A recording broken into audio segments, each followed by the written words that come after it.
All right. Well, it's recording, Okay. and the sound's good. So I guess we'll start. Could you just introduce yourself and kind of how you became a producer? Like, what was the path that you like took to? Specifically talking about production. Yeah. Yeah. So, you want me to address the camera or just talk to you? You can just talk to me. Yeah. That's Yeah. fine. My name's Matthew E. White. I'm a producer among some other things, but I came to that path kind of through jazz arranging. I went to VCU for jazz arranging and did that, and I had an ensemble. It was like a 8-piece ensemble that was like rhythm section and horns that I was writing for coming out of college, and then that got a little bit of national buzz within the jazz community, but a little bit on the fringes of like the indie rock community, and I started to get asked to do some sessions that were sort of like me writing for that ensemble more as like a recording group and less as like a performance group. So I would do like there was like a songwriter who got in touch with me, and I would do like rhythm section and plus horns like for a record. It was very like my introduction to production is really like strangely along the lines of the history of production in the 20th century, where like I started as like a written arranger in like a live setting, and then that became attractive to people like in a recording setting. Mm-hmm. And then I sort of like kind of bounced off that and started this label called Space Bomb, Mm-hmm. which was a multi-armed music company, but production was a main pillar of that, and just trying to get out of the kind of constraints of just having like this rhythm section plus 5 horns. Right. So it was more like rhythm section plus kind of like whatever, Mm-hmm. and started the label based on like a house band model that was like people coming here and me producing for them, and then that went we started the company and released the first record, which was my record, which was meant to be like a business card for the company, but ended up sort of launching this solo career for myself that was unintended, but worked well in terms of like spreading the word about what Space Bomb was. Right. And Right. since then I've kind of got, it's just been a domino effect of people being interested in that and interested in me as a producer, and I've kind of kept going. So you touched a little bit about like how you kind of started off with like writing down like producing and arranging. Yeah. Like I also arrange, so I know like the pain of like writing everything down. Yeah. Like you started producing like around like what year? Okay, like 2005, let's say. Oh, wow. Plus or minus. So then like Something. with the introduction of stuff like, well, obviously live was back then, but like Finale, did you use Finale or? Well, at VCU we had to write everything like actually by hand. Oh, by hand. That was like Okay. the professor there was like very diligent about asking us to do that, and then at a certain point I switched to Sibelius, Mm-hmm. and got relatively like comfortable doing arrangement stuff on Sibelius. But then in terms of the written stuff, like part of the company, like I have a partner in the company who is like a extravagantly good like actual arranger. I'm like a poor man's arranger. I mean, I can write good charts, but not like in like a orchestral way, or like there's just a little bit of a line. Like if you're talking about like a soul chart or like a sort of a small ensemble jazz chart, or like I can communicate fine with like basic ideas with music, and I can harmonize stuff, and like that's fine. But Trey, who's a partner in the company, like kind of ran with that side, the written music like arrangement side of things.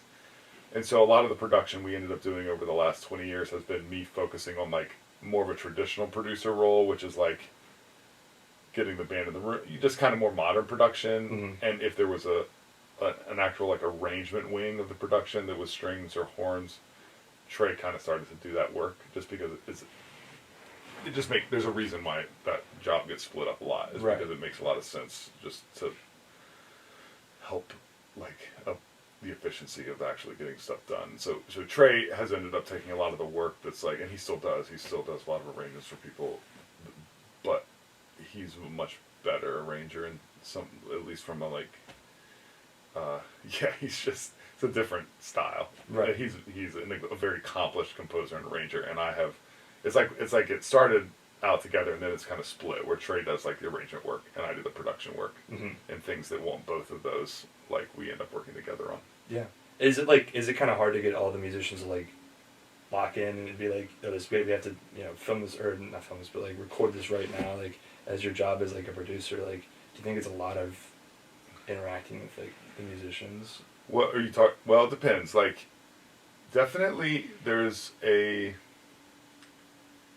just the nature of how people expect, like how a modern client expects recording to go is sort of different depending on what their background is. So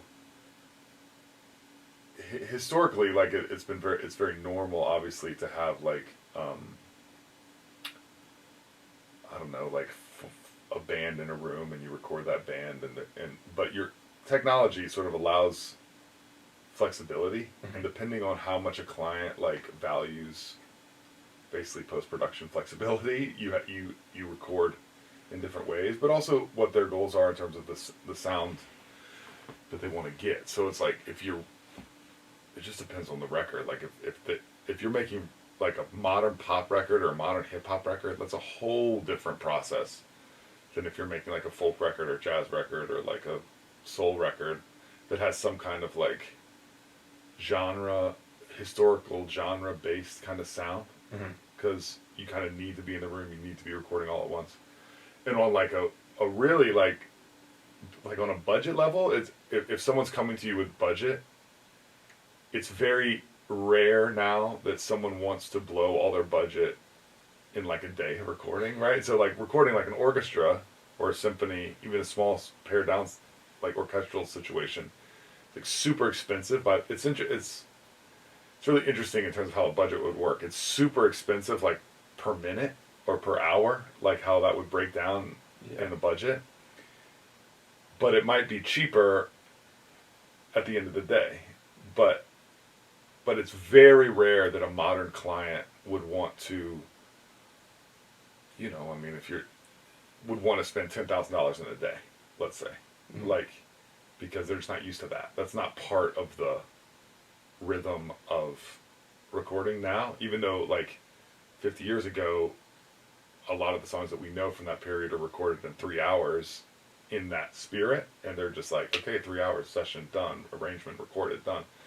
So the Space Bomb has historically been like very like we've pushed that kind of recording a little bit. Like we're kind of known for that. Yeah. In terms of like, we're gonna sit here and we're gonna do it all in the room together and like knock it out. But it's still like client-based work, so there are certain like just economic sensibilities that certain people are bringing to the table that you have to like honor, and they want certain flexibility afterwards. So like when you record, like we did a traded record for Faye Webster. It actually wasn't something I produced, but we did it here at Space Bomb. That's like an orchestral record, and we did it all in the room, all like she was in the vocal booth, and it was like recorded like basically in 2 days. I want to say, and like that's expensive. Like it's not at the end of the day, but in terms of the money you're spending per day, it's really expensive. But you're done in 2 days. Right. But like Faye has to be really aware that like if you do it like that, like there's no overdubs, there's no taking parts out, there's no changing. You know what I mean? It's like it is what it is. Right. And that whole concept of recording is really an anathema to certain clients, where they don't want that kind of, they don't want you to make that, they don't want to have to make that many decisions or have that much commitment at like that quickly, because the modern production method is very much like everything's stemmed out, or everything's like MIDI synced, and like there's no, you can just change whatever like whenever, and there's no connectivity between the drum part and the bass part and the guitar part. You can just sort of mix and match, which is really, really cool too. I do some productions like that are that. It's just it's really different. The more you basically the more you want to have post-production flexibility, you limit pre-production. You change the route of your pre-production planning. Yeah. Wow. Um, I guess kind of going off of like when you said you had the symphony here, do you think like your background in like jazz, rock, and like folk, like do you have to like shy away from that when producing? I guess like I mean as a producer like, or as a very amateur producer myself, Sure. like I know that there's certain things that I like to do when making music. And I don't know if like you have to be like, okay, this is a different, like completely different than I'm used to. Like I have to, rethink how I approach this. Like, Well, yeah, a lot of it is like doing. Uh, I would say a lot of production work. If someone's really, if you're really doing a job of a producer and like being involved with the artist before the recording session and kind of getting your whole mind around the project, is like trying to get on the same page in terms of what they want. mm-hmm. Like, what do they want? What are their goals? Like I obviously would have like the full budget beforehand. It's like I know how many days we're recording. I know who's coming in when. I know everything about what's happening. And a simple example is like oftentimes I'll try to ask people. There's a couple simple things I do. One, it's like, can you just make me a playlist of like what you want this record to sound like? Mm-hmm. Well, even before that, sometimes it's like, can you make me a playlist of like what music you like? Don't even think about the record. Just like, where are you coming from? Because, especially the older I get, there's more people, like younger than me that are recording. But that's a funny way to say it. But like, so people are coming from really different places, and if someone says a word like, I don't know, like distorted, like that can mean very different things to different people depending on where they're coming from. Just the basic, like, are you listening to music from the 60s, the 70s, or the 80s, or the 90s? Like, there's sort of a assumed language that comes from depending on, like, your background. And so part of the work you're doing as a producer is trying to understand what kind of assumptions and what the language that person is speaking in, because they don't, oftentimes your client isn't going to know what they don't know. Right.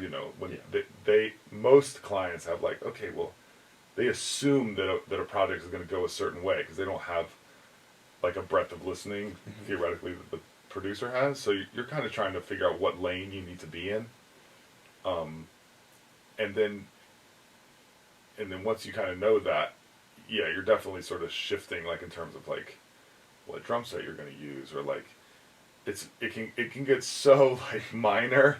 It's like how your drum head's tuned, or like does your bass have flat wounds or round wounds on it, or like really specific stuff, mm-hmm.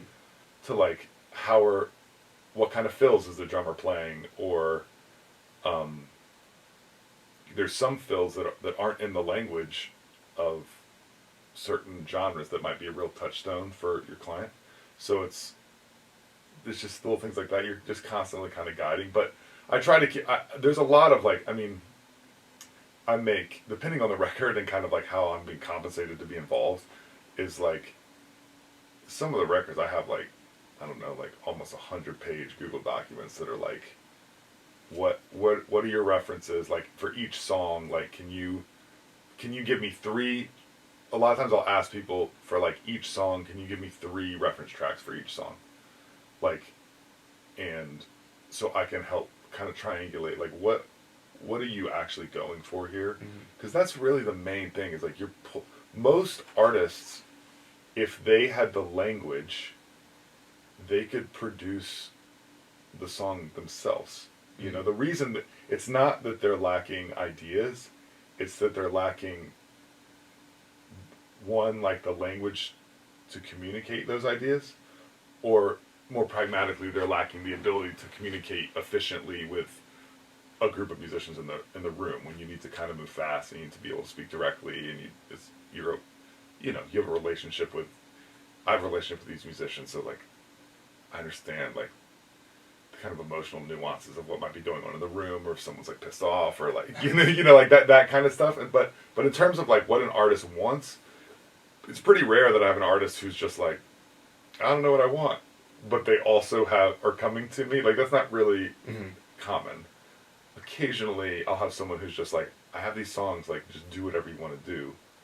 But that's pretty rare. Most of the time, it's like, I want to make something like this. Can you help me make that? And it's like, okay, yeah, I know how to make, I don't know, guitars sound like the Rolling Stones guitars. Like, and that's just more of a craftsmanship element and like a communication with people in the room. It's not like, that is not like generative in terms of like, you're just expanding on what someone else has in their head, you know, and you're trying to connect them, trying to get what's in their head to actually come out of the speakers. And that's sort of, and to get the job done. I would say like that's like a big, I don't know, it's a huge part of production. It's just like literally finishing, because it's so easy in a studio when there's tens of thousands of options. Just from a pure like decision making role, like you probably make 10,000 decisions a day when you're in the studio. Just like this mic, this placement, this drum set, this is when we break for lunch. This like just there's a certain amount of decisiveness that you just have to be like comfortable just rocketing through, and that's because at the end of the day, someone's giving you money and you have X amount of days and you have to hand in a finished product.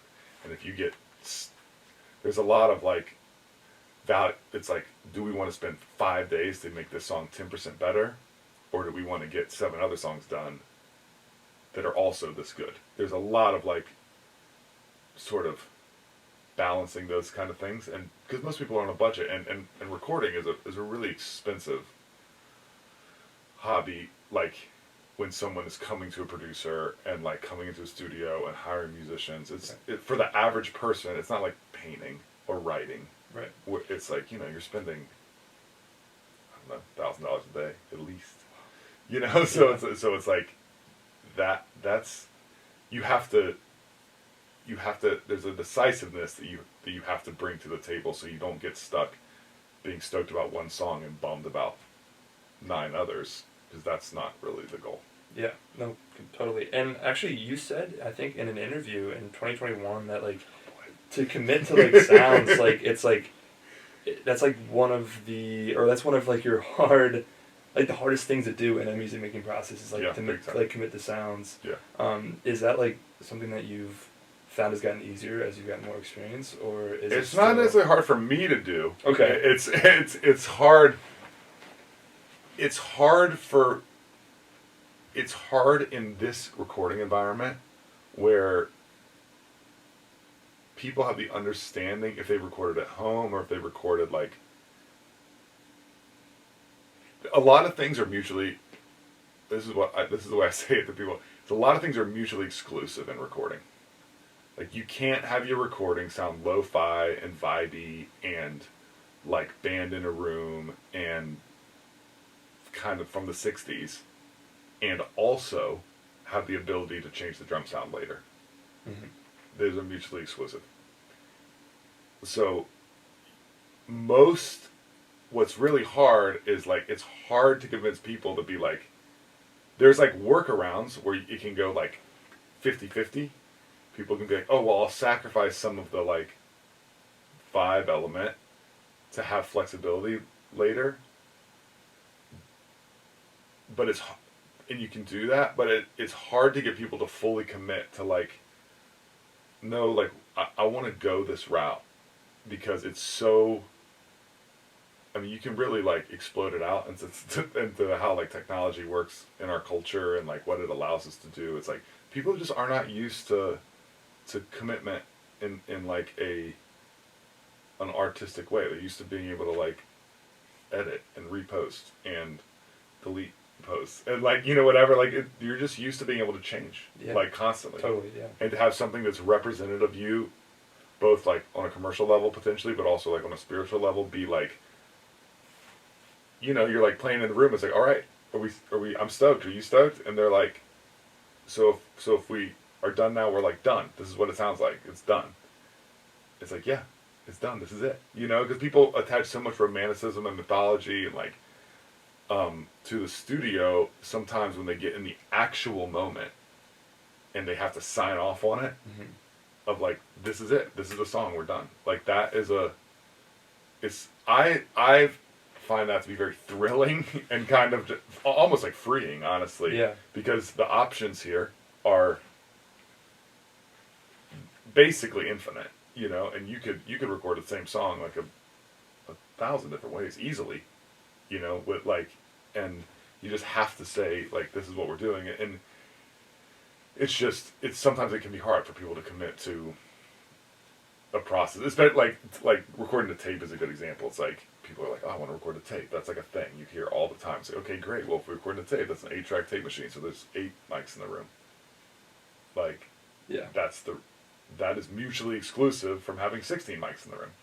You know what I mean? So right, it's like, right. if that means you get 2 mics on your drums, you cool with that? And they're like, oh, well, I missed the bass drum or whatever. It's like, okay, well, if you listen to old soul recordings, a lot of times the bass drum is not clear like it is on like hip hop recordings. Right. And there's an element of people are used to hearing like a lot of sampled music now, so it's like they're used to hearing. There's a lot of like hip hop production tradition that people don't necessarily hear as that. They hear it as like, oh, that's what like old soul music sounded like. It's like, no, that's not actually what it sounded like.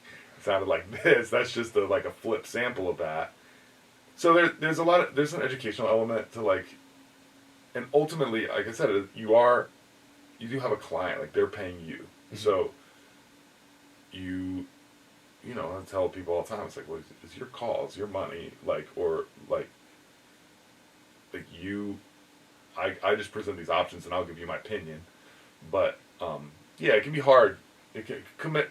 It's just like in any part of life. Like when you have 1,000 options, it can be hard to commit to one. Right. And the studio the difference is that there didn't used to be 1,000 options. That wasn't an option. Like when people were recording the 8-track or like Sgt. Pepper's, like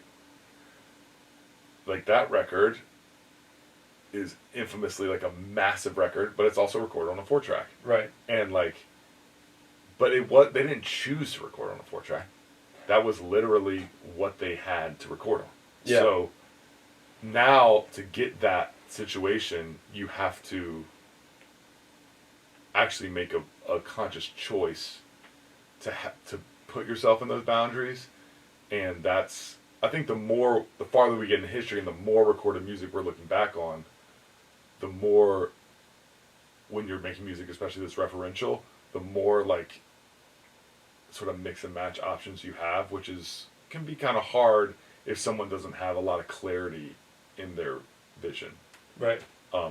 And so obviously the producer, your job is to provide some sort of clarity, but you can kind of run into some like moments of conflict where someone's expectation is like, oh shit, I gotta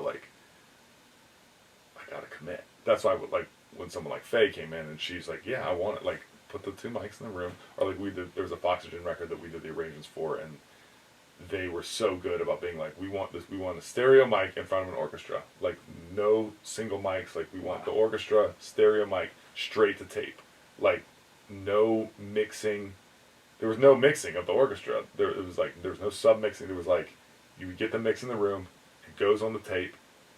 Like there was no digital backup. It was like this. We have a 16-track tape. We have 2 tracks left to do the orchestra. Mm-hmm. Like we're not mixing this. Like it is what it is in the room. Yeah. And like that takes a lot of trust in the process, and a lot of like, you have to be open to getting results that are not maybe exactly what you have in your head, which in a society where we have like incredible finite control over things, like it's just runs a little bit like not parallel, but the other opposite to that. Mm-hmm. And then actually I kind of like want to pivot to you as like a musician. So honestly, maybe like that same question again, like is it hard for you, because I guess you're more knowledgeable than some of these people who are coming into the studio, because obviously that's why they're coming into the studio. Yeah. How does like that, like you're producing, being a producer and a songwriter, kind of help with you when you make your own Generally, songs? it's like I just do the same thing I do with my artists, but on like on like a more intense scale. I think I do, like, if I'm being like um, you know, it's like I have a lot of tools. So like for me, it is hard to not try to get like all the tricks in a little bit. You know what I mean? Because it's like I do have a lot of tricks. So it's the same. I struggle with the same with any artist. It's just like a little bit of a different level. Mhm. Like, but it's still trying to. You're just trying to put some guardrails up. Yeah. Some basic guardrails of like, this is what I'm going after, and just try to prepare for it. But like, again, like the same thing I do with other artists. I have like a massive Google document that like, this is the song, these are the references, these are the instruments I want to play, this is the kind of stuff they'll be playing. Kind of go through the form of the song. It's like this is sort of what we're looking for, and then everything can change. I mean, the reality, the other thing as a producer is like you have to be. There are moments in the studio. The way I always say it, like, there's so many decisions that can be made beforehand. And you kind of want to get those out of the way because there is this kind of like, when people romanticize a studio or like sort of envision these kind of like magic moments of like just inspiration, like bursting forth, it's like, that does happen. But you want to create room for that. So it's like things like, what key is the song in? What tempo is the song? What bass is the bass player going to be playing? Like what, for me, there's like a list of like 50 questions. It's like, if we can spend some time on the phone or just me by myself, just like making those decisions so we have a starting place, it gets us farther along the path so that then there's a little bit of room to like, I don't know, like try something different or like try like switching something up, or like you have a little bit more. If you're sitting there trying to figure out what the BPM for the song is for 3 hours, then it's like, well, you've wasted a lot of time. So it's really like a balance for me about being like crazy pragmatic in terms of like budget, schedule, like pre-production preparation, and then trying to get all as much under wraps as you can, and then you have more time to like mess around and kind of like get to it, try some things that are sort of like non-traditional, or when you have an idea, it's like, okay, we actually have time to do that. That's a good idea. I feel good about the idea. The artist feels good about that idea. Let's try that. If you're still trying to figure out the chords or like how the bridge goes or whatever, like you're never going to get to that moment. So a lot of it is like balancing those things. Yeah, and you actually said in another interview, maybe it was the same interview, kind of like that everyone's asking for your time and that no one's giving you time, and that's kind of ironic that I asked to interview you, but I thought, like, does that have... Oh, what's up, John? What up, dude? Are you working in here? Yeah, we're gonna use a live room for a bit. Okay, when do you need to be in here? In a little bit. No, we don't need to be in there at all. Okay. Sorry. No, that's all good. Yeah, no worries. It's all good. No, sorry. Yeah. So about like time, like I know you talked about like that balance. Do you think you kind of like found that balance as like a producer musician? You mean just like work-life balance, or? Yeah, I mean, or also like I guess how that's like that just like you kind of answered that already. But with like you're a producer, you're a musician, you're helping people, you gotta write your own stuff, you're managing, you're the owner of the Space Moms label, like. Well, that's a longer answer. Yeah. I mean, I think that more is like a like it's almost like that's like a career question. Like actually, like what makes up my career, the pie graph of like where I get my money from and like when I'm busy and what's making me busy has changed. If I were like to make a pie graph of like what makes me busy, like it's changed year to year. I was actually was at the show last night and someone was asking me, I hadn't seen in a long time, they're like, like what's going on? Like, how you doing? And it's like, dude, I feel like I haven't had a repetitive year since like 2010. You know what I mean? Like, it's been a minute since I've had like a year that's gone similar to the year before. And especially if you were to deep dive in my last 3 years, it's like, I created this ecosystem with Space Bomb that has been sort of crazy. It's been so buoyant, and this is like outside of production, but it's like the company started really small, got kind of big, did like a capital investment sale. There's like a corporate element of like bringing on investors and like growth, big like financial growth, and then like COVID hit and like music industry sucks, and like a big like wind out of the sails, and then like it's just, and then kind of coming back on, and now the studio's doing really great, and like now a lot of my time is based in like working in the studio and promoting the studio. It's like a front facing like storefront, for lack of a better word, and then like I'm in like some sort of like, I don't want to get too complicated, but it's like I've like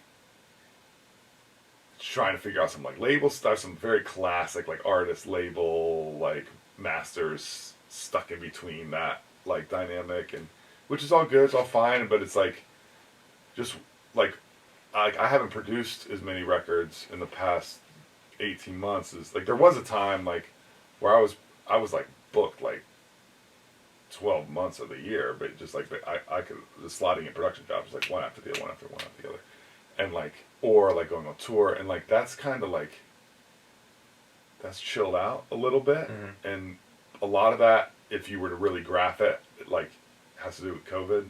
Yeah. It's not because of COVID, but it's like definitely without like doing any kind of like advanced analytics of like my career. If you would like, you hit 2020 and it like a lot of the wind, it's like just wind sucked out of the room a little bit, like, and so it's been sort of pivoting and like just being involved with different aspects of this environment that I kind of founded. So it's like it's just been different. Every year is different. But like this year it's like just like this building was for sale, and like so we were like navigating that, which is like a whole like sort of been in like a commercial real estate bag, which is like totally different from production, but it's so funny because it all relates. Like I've been talking to my manager, I was like, okay, I got to figure out this building, then that figures out the studio, and that figures out Space Bomb, and then I'm in a position where maybe I can, because I had signed to another label like outside of Space Bomb, and then that relationship was kind of ended. So it's like there's a world where I could come back as an artist back into the Space Bomb world, which is a whole like really cool, but also like has some like conflict of interest, like contractual stuff to have to deal with. So it's all in all, like I'm happy to be doing what I'm doing. I mean, I make a living doing music, but the way that exists is very different than it was. It's not even that it's different, it's just it's morphed and changed and been very dynamic over like the last 15 years. Right. So if I was doing an interview in 2021, that's just a totally different like life ecosystem than I'm existing in now, and that in itself is very different than it was 5 years before that. But yeah, and like with that whole like the COVID thing, I mean that was just crazy. Like that was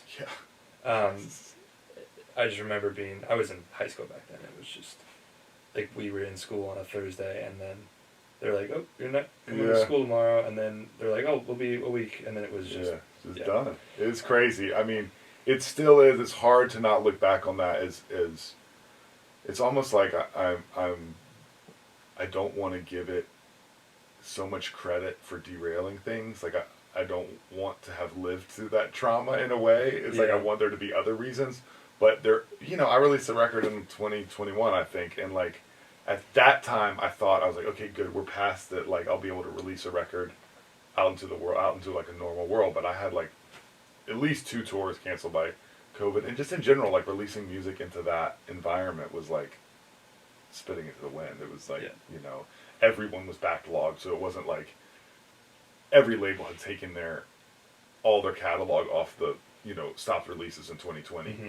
So like in 21 and 22, it's like you're just getting like fuckloads of releases that are all backlogged. So it's like you're in competition with so much stuff, and there's like a lot more cultural elements at play. Specifically in that time period, there was just from a publicity point of view, and like the kind of stories that people wanted to tell publicly, and the kind of stories that editors wanted to magnify, like were pretty specific, and like that's I have no complaints about that. It just kind of is what it is, and like I also feel like I had an interesting. I've said this a few times, but like I really felt like personally, this is sort of very personal, but I felt like on the front side of COVID, I was part of I was basically part of the youngest generation that was making music. Mm-hmm. Like I felt like me and my peers were the young people making music. And then on the other side of COVID, it was like basically Gen Z kids had like started releasing music. Yeah. And it was this very weird thing where it was like, oh shit, I'm like not the youngest generation making music, and that's a little bit. Everyone has to deal with aging in the music industry. It just is what it is. Like, it's very rare that you have a career that lasts from the time you're 20 to you're 60, like in any capacity. Mm-hmm. You know, you like Bruce Springsteen and like that kind of world. But it's tough. You know, it's tough to get from. And like, I would say like, I put it like this. It's like I'm 42 now. It's like getting from 20 to 40 is like one version of a miracle. Like at making your living making music. Getting from 40 to 60 is a whole different bag. Yeah. In terms of like staying relevant or whatever that means, or like just creating economy about what you're doing. And it was almost like before COVID, I felt like part of this community that was like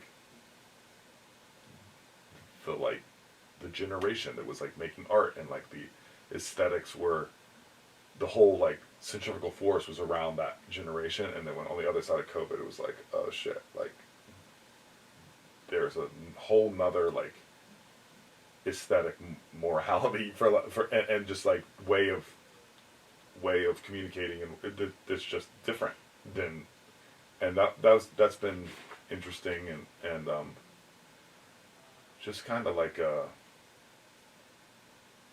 I don't know, it's just sort of like a reality to like you don't, that wasn't something I necessarily expected, but because it was so long, it was like, I mean, kind of like your experience, it's like, okay, cool, like my record was actually supposed to come out in May 2020. Wow. And then it was like, everything was ready to go. And it was like, it was just like, okay, like that's just not happening, you know? Like immediately, it was like a week into COVID, it was like call with the label, like pull it all off. And then so it's like, but then I don't think it came out for another year. Yeah, about a year, yeah. And then by that time, you know, you're talking to people and they're like, well, what have you been doing? It's like, what kind of question is that? What have I been doing? Doing like everybody else, nothing. You know what I mean? Just like, and it had already been, I'm already not like I recorded it in 2018, and I'm sort of like slow about stuff anyway. Like, anyway, it was interesting, and that record, it just didn't do that great. I mean, there's no way around it. Like, compared to the other records, it just felt really kneecapped. Yeah. I couldn't really tour on it, and just kind of is what it is. But in general, I feel like the middle of the mark. I mean, I'm like a middle of the road indie rock artist at best, and like that kind of got scooped out. You know, it was like I felt like what was really working coming out of COVID was like big artists, like stadium artists, and then like young, because because like young kids don't give a fuck about going to shows. You know, it's like they're like the 22-year-olds like, I don't give a fuck. Like I'll go to a room with, 500 people in it. That's good, but like, just worldwide, it felt like people that were 35 and up. Just the show going like culture was even now. Like I feel like it's way different. I still feel like it's different for 40-year-olds plus or minus 5 years. It's like the whole like social culture was just like aged by like 15 years. Like people just don't go to shows in the same way that they used to, that are my age. Specifically like my age, kind of like, it's very interesting. Yeah, that is very interesting.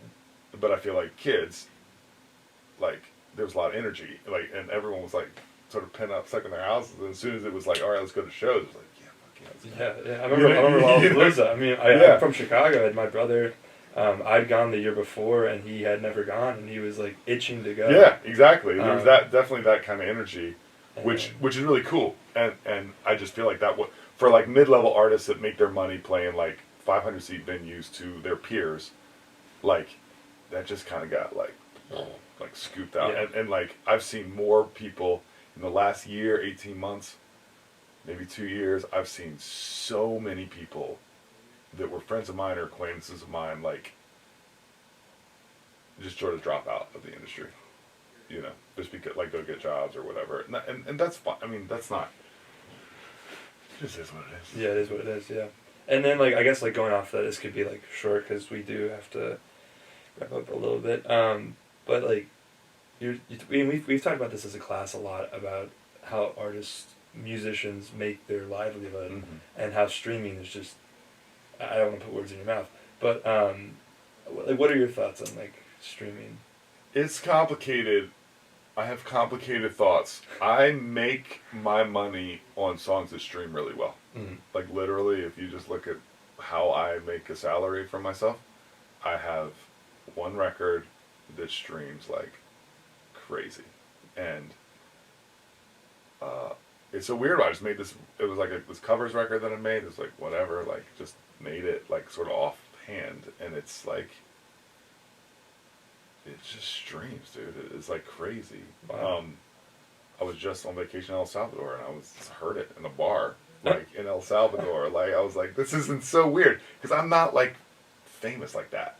I'm like very the lowest rung of whatever that is, but like that record streams, and I make money from it. However,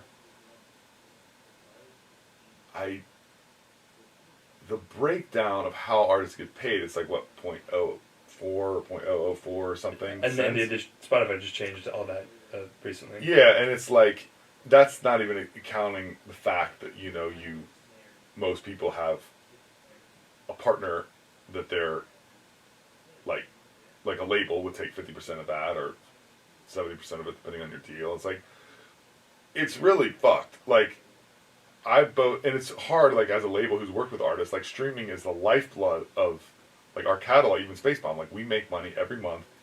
It's consistent, and it pays bills, and it's from streaming.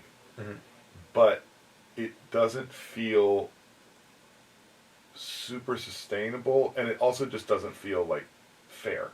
Yeah. Like, basically fair. But I also will say that, like, it's funny. It's very complicated. Like, I also say this, that like we aren't owed a music industry. Like, there's plenty of systems, cultural systems, societal systems that don't have a music industry like we've built, and things do change in actual financial value. Like, there used to be a hell of a lot more professional clarinet players in the world than there are now. And due to a lot of cultural reasons, like, actually playing the clarinet is less valuable than it once was. You used to be able to be in a horn section and tour around the country in a big band in the 20s and 30s. That was a job you could have. You cannot have that job anymore. And I think there is some realities about the marketplace that are... It's like two things can be true. There are realities about the marketplace that music is actually less financially valuable to some degree because of how technology has made it so shareable. And however, I also feel like the compensation isn't quite what it should be, and a lot of that is because of how like large labels are basically in bed with Spotify, and like it's a corporate like problem without getting overly like like political about it or something. But there are two things going on there where I think it's very hard to place a value on. I've seen people that make it, like I said, like I make my money off streaming, and I'm very thankful for streaming, because if streaming wasn't there, there's a good chance I wouldn't be doing this. Like I make a steady income off streaming, but it also feels like it's not quite where it should be. There's other like, it's interesting to think about. Just so the music industry is not particularly concerned oftentimes with the music part. They're more concerned with the industry part. That's not necessarily new, but like the sort of leveraging situation you see with Spotify it's a little bit more, you can see it a little clearer. It's not an easy question to answer, and I don't know where it's going. There's a lot of music that will need to be, if we want it to exist. I mean, it's not like you think about the symphony. Every symphony in the country, if not the world, is a nonprofit. It's a nonprofit organization that does not make enough money in the actual marketplace to deal with the costs of what it costs to run a symphony. But that music still exists, and I think